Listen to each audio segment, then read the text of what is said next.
మరణాత ప్రభునందు పిల్లరా, మట్లాది వార పర్వదినమున యేసుక్రీస్తు ప్రభు మన నిమిత్తం శ్రమ పొందుటకు యెరూషలేములో ప్రవేశించిన గొప్ప కార్యమును తలంచుకొని ఈ దినం పండుగ ఆచరిస్తూ ఉన్న మనకు మన ప్రభువు మన హృదయములలో, మన మదిలో, మన గృహములలో ప్రవేశించి తన మెండైన శాంతిని, సమాధానమును, ప్రసన్నతను అనుగ్రహించి తన బలిష్టమైన ఆరోగ్యపు రెక్కల చాటున మనలను దాచుకొని క్షేమ ఆరోగ్యములతో మనలను, మన కుటుంబీకులను మిండుగా అలంకరింపచేసి వర్ధలు చేయును గాక. ఆమెన్.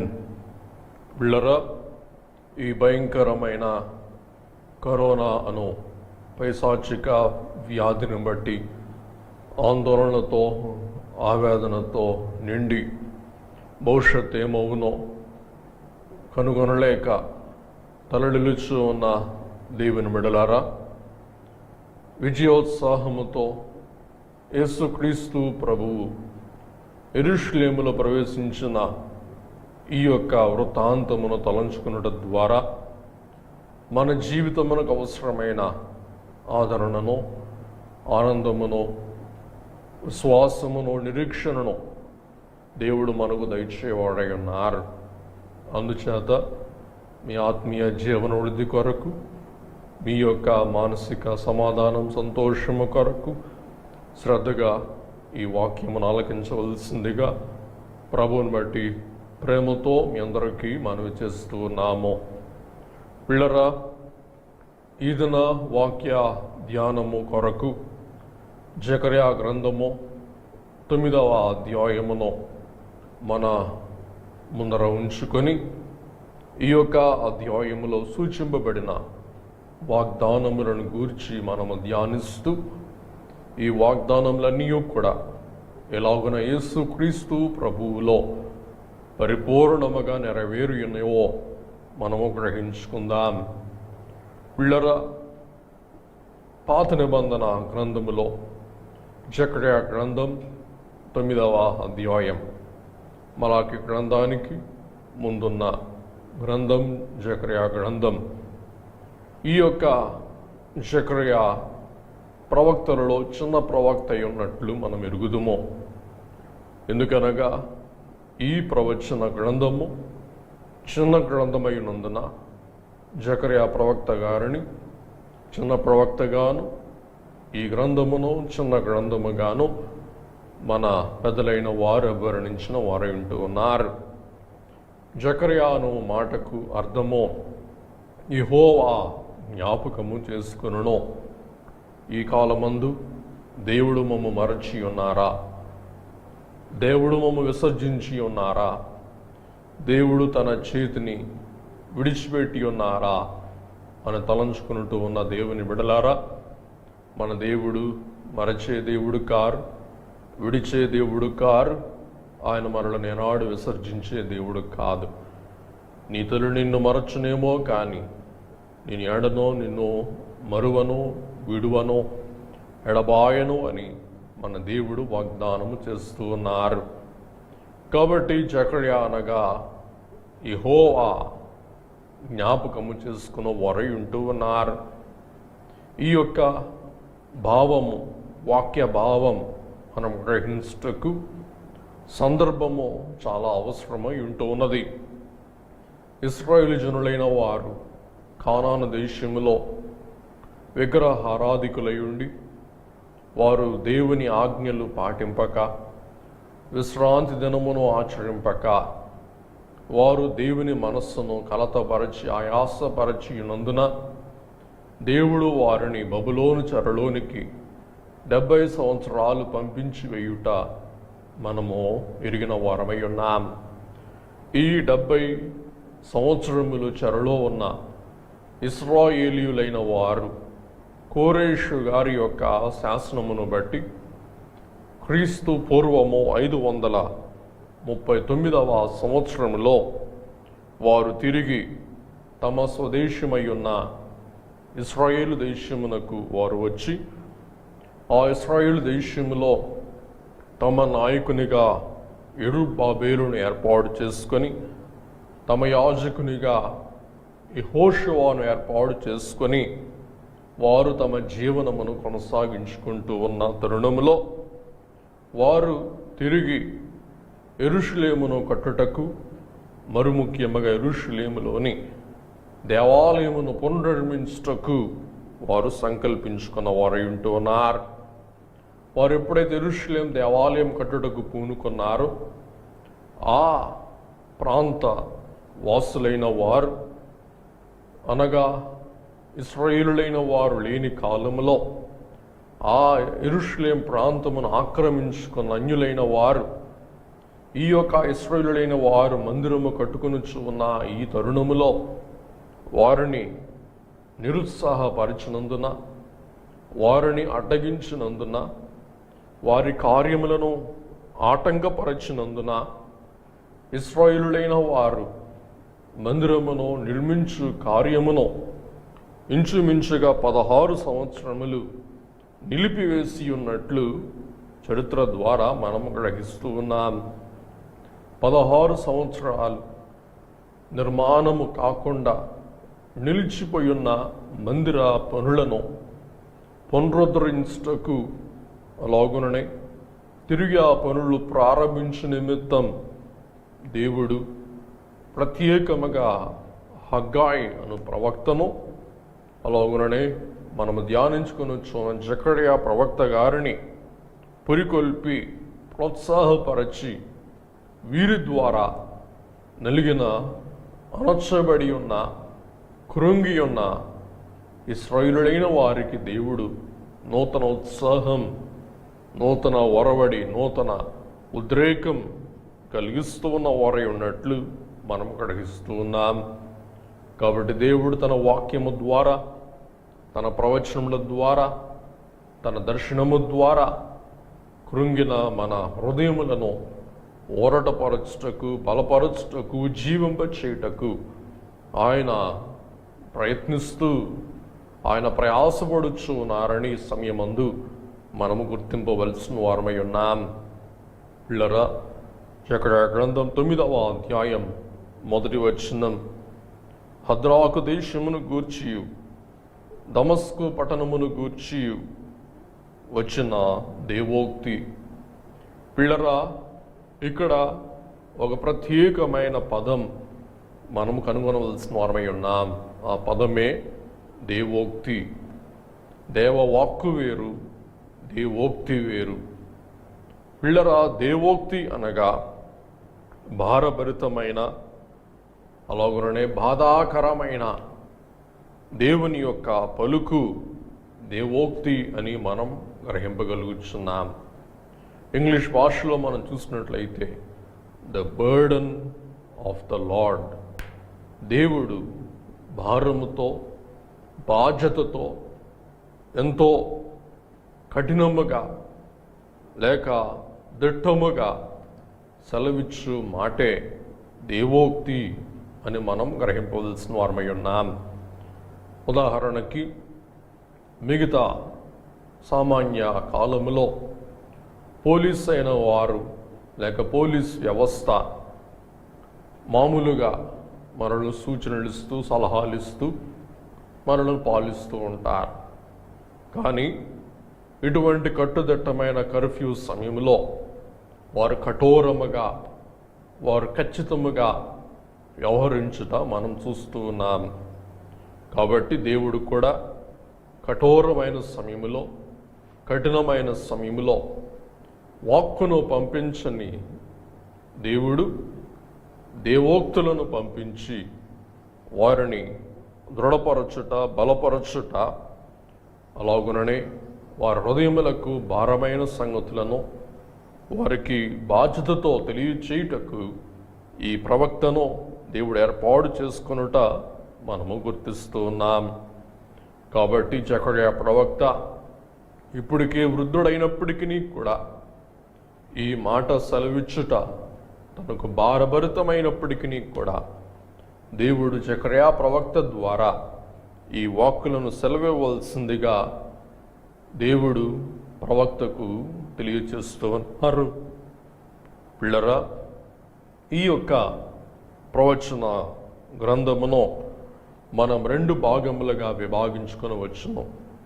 జకర్యా గ్రంథములోని మొదటి 8 అధ్యాయాలు ఇశ్రాయేలు జనులైన వారికి కలిగిన అభయవాక్కులుగా, ప్రోత్సాహ వాక్కులుగా మనం గుర్తించిన వారమైతే 9 నుండి 14 అధ్యాయాలు వారి రాజకీయ, వారి సామాజిక ప్రోత్సాహము కొరకు, జీవము కొరకు, ఉత్సాహము కొరకు దేవుడు తెలియచేసిన వాక్కులని మనము గుర్తింపగలుగుచు ఉన్నాం. కాబట్టి దేవుడైన యెహోవా జకర్యా ప్రవక్త ద్వారా వారి సామాజిక పరిస్థితులను, వారి ప్రభుత్వ పరిస్థితులను పరీక్షించి వారిని పురికొల్పుచు ప్రోత్సాహపరుస్తూ 2వ విభాగములో ఉన్న ఈ 9వ అధ్యాయమును మనము గ్రహించుకుందాం. పిల్లరా, ఈ యొక్క 9వ అధ్యాయములో ఇశ్రాయేలు జనులైన వారి యొక్క శత్రువులను గూర్చి దేవుడు సెలవిస్తూ ఇలాగున పలుకుచూ ఉన్నారు. ఏమనగా, వారి చుట్టూ ఉన్న 9:3 తూరు పట్టణపు వారు ప్రాకారము గల కోటను కట్టుకొని ఇసుక రేణువులంత విస్తారముగా వెండిని, వీధులలోని కసు అంత విస్తారమైన సువర్ణమును సమకూర్చుకునడి. యెహోవా సముద్రమందుండు దాని బలమును నాశనము చేసి దాని ఆస్తిని పరుల చేతికి అప్పగించును, అది అగ్ని చేత కాల్చబడును. ఇలాగున ఈ యొక్క వాక్య భాగాలలో ఇశ్రాయేలు జనులైన వారి యొక్క శత్రువులకు కలుగు శిక్షను గూర్చి యెహోవా దేవుడు సెలవిస్తూ ఉన్నారు. పిల్లరా, మరి సమయం సంకుచితమైనందున ఆ యొక్క దేశాల యొక్క పరిస్థితి గనుక మనం చూసినట్లయితే, ఆ విరోధులైన వారిని గూర్చి, ఆ శత్రువులైన వారిని గూర్చి ఇశ్రాయేలులైన వారు దేవుని మొరపెట్టుకొనుటను బట్టి దేవుడే ఆశ్చర్యముగా, అద్భుతముగా వారు పోరాడకుండా వారి పక్షముగా అలెగ్జాందరును మహారాజును పంపించి ఆ శత్రు రాజులను, వారి రాజ్యములను జయించుటకు దేవుడు ఈలాగున ఒక అన్యరాజును పురికొల్పుట మనము గ్రహింపగలుగుచు ఉన్నాం. కాబట్టి ఆ రాజే ఇశ్రాయేలు రాజ్యమును మాత్రం మినహాయించి మిగతా శత్రు చుట్టుప్రక్కల రాజ్యములన్నీ కూడా కొల్లగొట్టి ఆ యొక్క కొల్ల సొమ్మంతుడిని దోచుకున్నాడు అలెగ్జాండర్. కానీ అలెగ్జాండర్ యెరూషలేం జోలికి కానీ, అలాగుననే యెరూషలేం వాసుల జోలికి కానీ ఆయన రాలేదు. ఎందుకనగా పిల్లరా, యెహోదా అను యాజకుడు అలెగ్జాండర్కు మనవి చీటును బట్టి వారు పరిశుద్ధ యాజక వస్త్రాలు ధరించి వారు యెరూషలేం పట్టణము కొరకు, యెరూషలేం దేవాలయము కొరకు అలెగ్జాండర్ రాజును వేడుకొనుటను బట్టి దేవుడే యాజకుల యొక్క ప్రార్థన ఆధారముగా ఆ రాజు యొక్క కఠిన మనస్సును కరిగించి యెరూషలేము జోలికి రాజు రాకుండా వారిని, రాజును దేవుడు దాటింపచేశారు. అంత మాత్రమే కాక పిల్లరా, దేవుడు అలెగ్జాండరునకు కలలో కనపడి ఆ కలలో యెరూషలేము జోలికి వెళ్ళవద్దు అని దేవుడు హెచ్చరించడం కూడా జరిగిందని మనం చరిత్రను బట్టి గ్రహిస్తూ ఉన్నాం. కాబట్టి పిల్లరా, మన ప్రార్థనలు, యాజకుల యొక్క ప్రార్థనలు, సంఘం యొక్క ప్రార్థనలు శత్రువులను జయించటంలో వ్యర్థములు కావు, నిరర్ధకములు కావు, అవి నిష్ప్రయోజనములు కావు అని మనము విశ్వసింపవలసిన వారమై ఉన్నాం.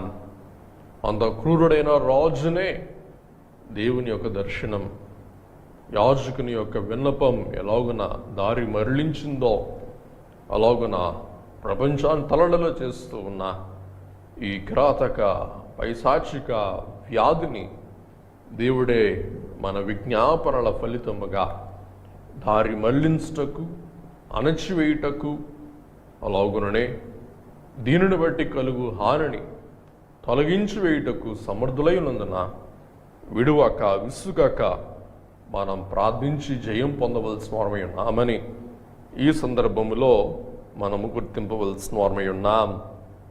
అలాగుననే ఈ సందర్భంలో ఒక చిన్న వాక్యం మనము గుర్తించాలదేమనగా జకర్యా గ్రంథం 9వ అధ్యాయం 8వ వచనం. నేను కనులారా చూచితిని గనుక బాధించు వారికను సంచరింపకుండా తిరుగులాడు సైన్యములు నా మందిరం మీదకి రాకుండానో దానిని కాపాడుకొనుటకై నేను ఒక దండుపేటను ఏర్పరచదను. ఈ దండుపేటే అలెగ్జాండర్ యొక్క దండుపేట. కాబట్టి బిళ్ళరా, అన్యులైన వారిని కూడా, ఇశ్రాయేలులైన వారికి విరోధులైన వారిని జయించుటకు దేవుడు ఎలాగున ఒక అన్య దండు పేటను ఏర్పాటు చేసుకున్నారో మనం ఇక్కడ కనుగొనగలుగుచు ఉన్నాం.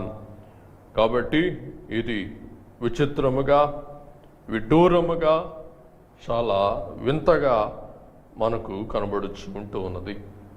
జకర్యా గ్రంథం 9వ అధ్యాయం 13 నుండి 17 వచనాలలో కూడా మనము నెరవేర్పును కనుగొనగలుగుచు ఉన్నాం. అందుచేత దేవుని బిడ్డలైన వారు శత్రువులను జయించారు, వారు విజయార్భాటముతో వర్ధిల్లారు.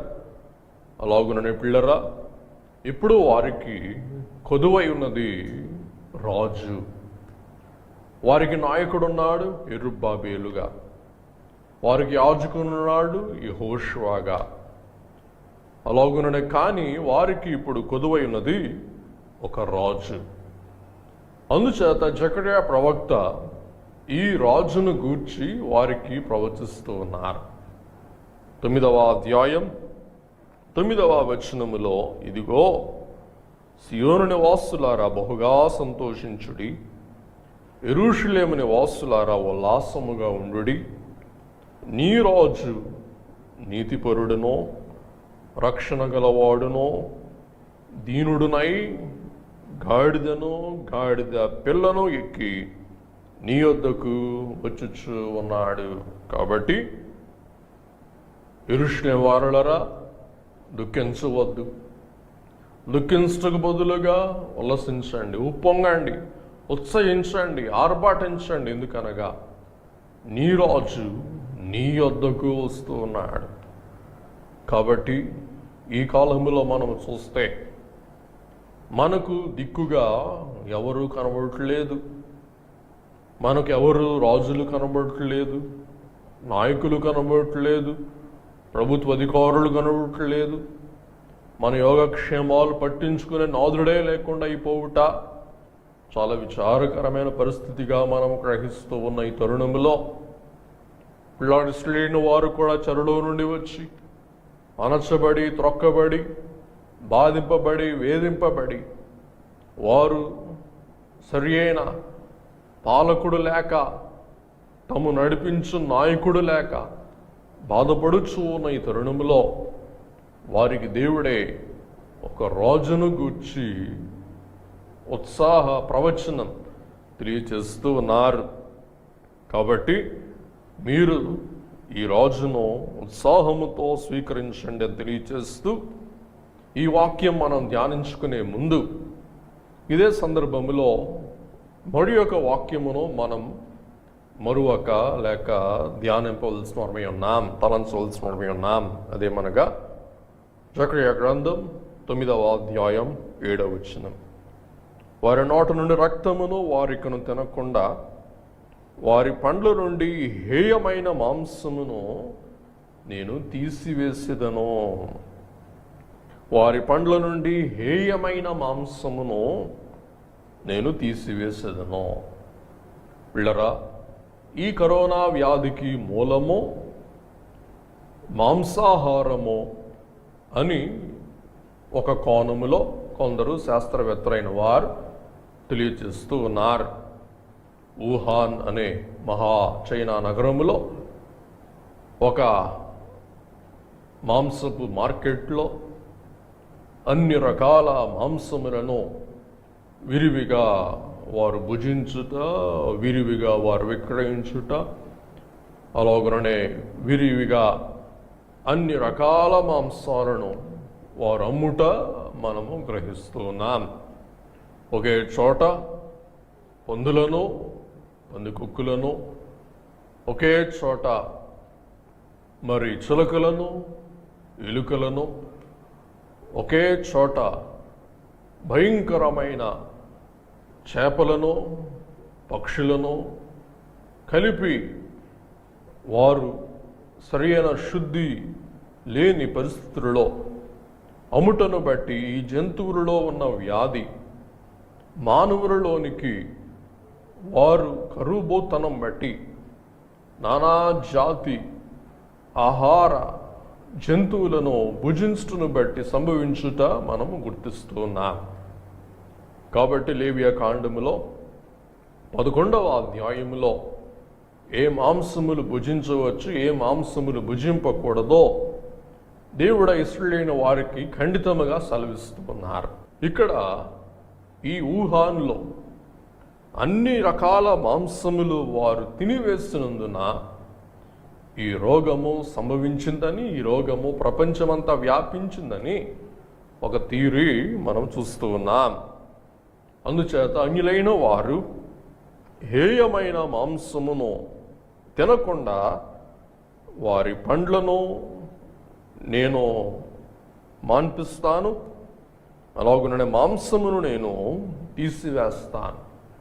కాబట్టి ఈ రోగం బట్టి ఇప్పుడు ఆ వుహాన్ వారికి, చైనా వారికి ఒక మెలకువ, ఒక మేల్కొల్పు మనము గ్రహిస్తూ ఉన్నాం. భవిష్యత్తులో వారు తగిన శ్రద్ధ కలిగి, శుద్ధి కలిగి, భద్రత కలిగి వారు మాంసాహారం భుజించే విషయంలో శ్రద్ధ పాటిస్తారేమో అని మనం కాంక్షిద్దాం. కాబట్టి దేవుడు సెలవిస్తూ ఉన్న మాట, ఇటువంటి హేయమైన పశువులను, జంతువులను భక్షించు వారిని కూడా నేను గుర్తిస్తాను, కనుగొంటాను అని సెలవిస్తూ ఉన్నారు. అడుపెమ్మట 9వ వచనములో మనం ధ్యానించినట్లు, మరి సియోను నివాసులారా బహుగా సంతోషించుడి, యెరూషలేము నివాసులారా ఉల్లాసముగా ఉండండి, సంతోషంగా ఉండండి. కాబట్టి ఈ కాలంలో ప్రపంచమంతటికి సంతోషమే కరువైపోయింది, కలవరమే వారి దైనందిన జీవిత విధానముగా మారిపోయింది. కాబట్టి పిల్లరా, ఇక్కడ ఈ యొక్క రాజును గూర్చి ప్రవక్త సెలవిస్తూ, నీ రాజు నీతిపరుడు. కాబట్టి ఈ కాలంలో రాజులైన వారికి, ప్రభుత్వాధికారులైన వారికి నీతి కొరవుట మనం గుర్తిస్తూ ఉన్నాం. కానీ యేసు రాజు నీతిగల రాజు. రెండవది రక్షణ గల రాజు. ఆయన ప్రజలను ఉజ్జీవింపచేయు రాజు, రక్షించు రాజు, వారి బాధల నుండి విడిపించు రాజు. అడుపెమ్మట మనం చూసినట్లయితే దీనుడైన రాజు, అహంకారము లేని రాజు, గర్వము లేని రాజు. ఇంకా మనం చూసినట్లయితే పిల్లరా, ఆయన గాడిద పిల్లను ఎక్కి సాత్వికముతో, వినయముతో, వినమ్రతతో నీ యొద్దకు వచ్చుచు ఉన్నాడు అని సెలవిస్తూ ఉన్నారు. కాబట్టి పిల్లరా, ఈ రాజు మనకు ఈ కాలంలో అవసరమైన రాజు అయి ఉన్నారు. కాబట్టి ఈ రాజుకు మనం ఆహ్వానం పలుకుదాం, ఈ రక్షణ గల రాజును మనం స్వీకరిద్దాం. ఈ రాజు తన రాజ్యమును ఈ అల్లకల్లోల భూలోక రాజ్యములలో స్థాపించుటకు మనమందరం కలిసికట్టుగా రాజును ప్రాధేయపడి వేడుకొందాం అని గుర్తిస్తూ, తెలియచేస్తూ, ఒకసారి 11వ వచనమును మనం గ్రహించుకొని ముగింపులోనికి వెళ్ళటకు ప్రయత్నించే వారమైతే జకర్యా 9:11 మరియు నీవు చేసిన నిబంధన రక్తమును బట్టి తాము పడిన నీరు లేని గోతిలో నుండి చెరపట్టబడిన నీ వారిని నేను విడిపించదను.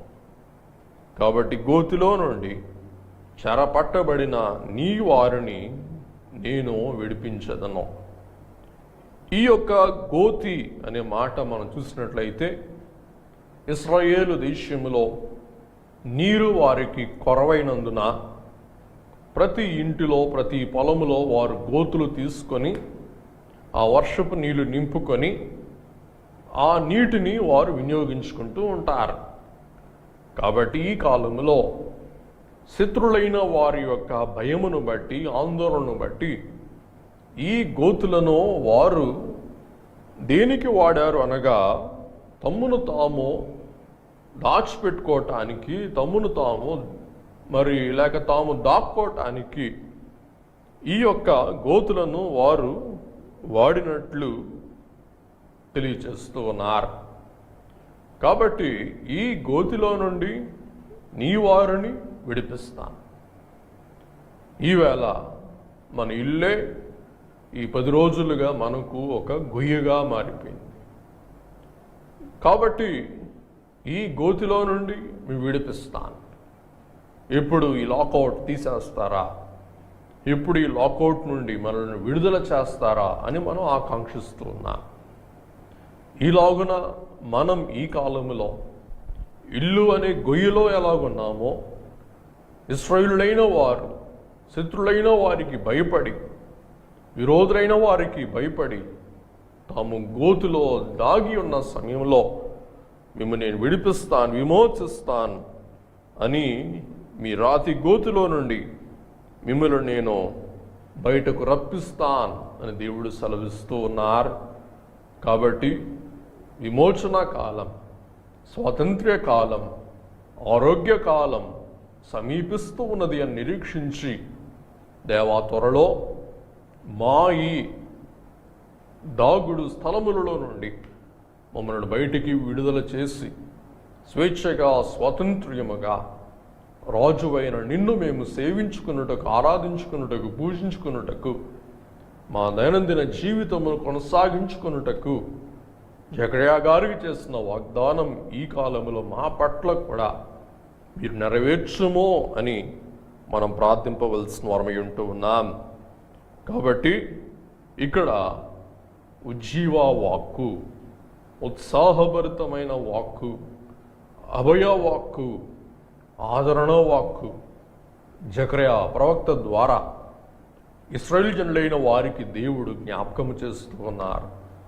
అలాగునని పిల్లరా, నిర్జీవమైన జీవితములతో సతమతమైపోవచ్చున్న మనము యేసు రాజు ఎలాగున విజయోత్సాహముతో యెరూషలేములో ప్రవేశించి ఉన్నారు. అలాగున రేపు గార్ధవాసినుడైన ప్రభువు మేఘాసీనుడై రానయ్యున్నారు. కాబట్టి ప్రభువా, నీ మేఘ రాకకు ఇవన్నీ సూచనలు ఉన్నవి. కాబట్టి నీ రాకకు రాజ్యమునకు మమ్మ సిద్ధపరచి ఇవన్నీ కూడా మేల్కొలుపులుగా మేము గుర్తించి దేవా, నిరసిలిన కృంగిన మా హృదయములను మీరు దృఢపరచి బలపరచి దేవా, ఈ రాజ్యపు రాజులు కాదు కానీ నీ రాజ్యము వచ్చునుగాక అని పరలోక ప్రార్థనను నువ్వు నేర్పించిన రీతిగా ప్రభువా మీ రాజ్యము స్థాపించండి, మీ రాజ్యమును పాలుభాగస్తులుగా చేయండి. యెరూషలేములో మీరు రాజుగా వెళ్ళి మీరు ఎలాగున యెరూషలేమును శుద్ధి చేశారో అలాగున మా రాజ్యములలోనికి కూడా మీరు వచ్చి మా రాజ్యములలో ఉన్న కలంకములను ఈ తెగుల ద్వారా పరిష్కారము చేసి శుద్ధి చేసి మానవులకు స్వాతంత్ర్యమును, సంతోషమును, స్వేచ్ఛను, నెమ్మదిని, ఆరోగ్యమును, ఆయుష్కాలమును దయచేయమని ఈ మట్లాదివార పర్వ దినమందు మనం మన సమాధానకర్త అయిన, నీతిపరుడైన, రక్షణపరుడైన, దీనుడైన గర్ధబాసీనునిగా న్యాయం విధించుటకు రానయ్యున్న యేసుక్రీస్తు ప్రభువును కోరుకున్న రాజ్యములు మన పాలి భాగస్థులమైనటకు ప్రభు తన కృప మనందరకు అనుగ్రహించును గాక. ఆమేన్. మరణాత అనగా ప్రభువైన యేసు సియోను రాజా, అలాగుననే యెరూషలేం, నూతన యెరూషలేం రాజా త్వరగా రమ్ము అన్న మాటయే మరణాత. కాబట్టి మనం ఈ మట్లాది వారి దినమందు మనం మట్టల జయోత్సాహమునకు సూచన ఉంటూ ఉండగా జయోత్సాహముతో ప్రభువును మనం కీర్తిస్తూ, ఆరాధిస్తూ, స్తోత్రిస్తూ, సేవిస్తూ ఆ రాజ్యములో పాలిభాగస్థులము కాగల ధన్యత ప్రభు మనందరికీ ఈ పర్వ పండుగ దినమందు అనుగ్రహించును గాక. ఆమెన్. ప్రార్థన. దయగల ప్రభువా, యెరూషలేములో ప్రవేశించిన మహోన్నతుడా, రక్షణపరుడా, నీతిపరుడా, న్యాయాధిపతి, సమాధానాధిపతి, మాకును కూడా రక్షణ దయచేయం, సమాధానము దయచేయము, శాంతి దయచేయము, నెమ్మది దయచేయము, నీ రాజ్య స్థాపన గావించము, నీ రాజ్యంలో పాలిభాగస్తులుగా చేయము. దేవా, ఈ భూలోక రాజ్యములు ఎలాగ నడిపించాలో భూలోక రాజులకు మీరు జ్ఞానము దయచేయము. మీ రాజ్యము మా ఇంటిలో, మా ఒంటిలో, మా హృదిలో మీరు స్థాపింపచేసి మీ కాంతి, శాంతి, సంతోష సమాధానములతో ప్రకాశింపచేయమని యేసు నామమున వేడుకొని ప్రార్థిస్తున్నాము మా పరమ తండ్రి. ఆమేన్. మన తండ్రి అయిన దేవుని ప్రేమయు, కుమారుడు యేసుక్రీస్తు ప్రభు కృపయు, పరిశుద్ధాత్మ తండ్రి యొక్క నడిపింపు, సంతోషము, సమాధానము, ఆదరణయు మనందరకు సమృద్ధిగా సదా తోడై ఉండును గాక. ఆమేన్. ప్రభు కృప మనందరికీ సదా తోడై ఉండును గాక. ఆమేన్. మరణాత.